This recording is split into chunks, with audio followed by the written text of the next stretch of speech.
Before Paris Saint-Germain's players left this week for the most important match in the club's history, they already knew what awaited them when they returned. If they become European champions on Saturday night in Munich, then by Sunday they would be back in the French capital parading past a million people on the Champs-Élysées. More than a cause for celebration though, victory in the Champions League final would be the culmination of a plan to put Paris on the map as a global soccer city, or as we call it, football city. 55 years after the club was founded to do precisely that. Most of Europe's major football teams were founded over 100 years ago by sailors, by factory workers, sometimes even by concerned citizens hoping to keep rowdy men out of pubs and out of trouble.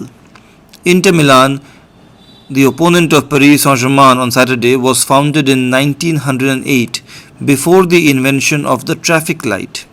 Paris Saint-Germain was a more modern invention, created from whole cloth by French businessmen who could not believe that Paris, one of the world's most famous cities, was Europe's only major city without a top-tier team.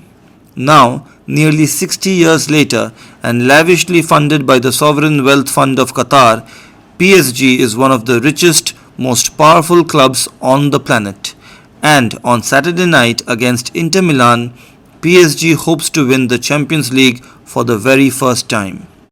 Back in the early days, however, the club's raison d'etre was simply to provide a tenant for the newly renovated Parc des Princes, a brutalist stadium in the capital's genteel 16th district. The project was nearly abandoned at least once. Not all Parisians were clamoring for a football team. Many viewed the sport of football as little more than a working class pastime. Still, the founders pressed on.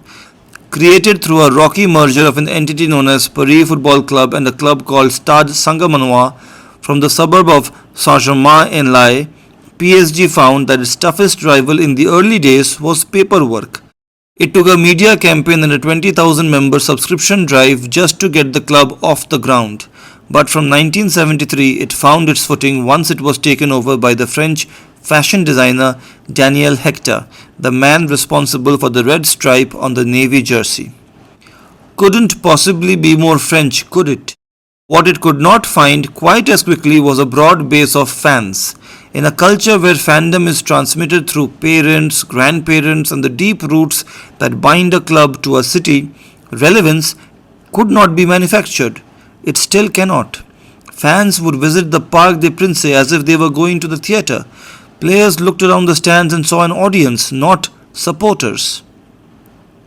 Initially, Paris tried to fix that problem with Glids, the club that would one day sign the likes of Zlatan Ibrahimovic, David Beckham, Neymar and Lionel Messi had developed a taste for superstars quite early on. Within a year of its formation, PSG went after the biggest name in football at that time, an aging Brazilian football player named Pelé. The deal was all but signed only to fall through at the very last minute. True relevance would have to come the old-fashioned way, on the field.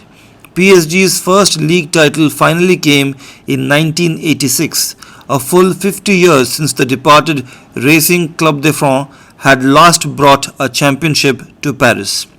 Fans began flocking to the Parc des Princes too. Club president Francis Borrelli had supported the creation of supporter groups known as Ultras, who made it their singular goal that PSG overtake older clubs such as Saint-Etienne and the hated Olympique Marseille as the biggest club in France.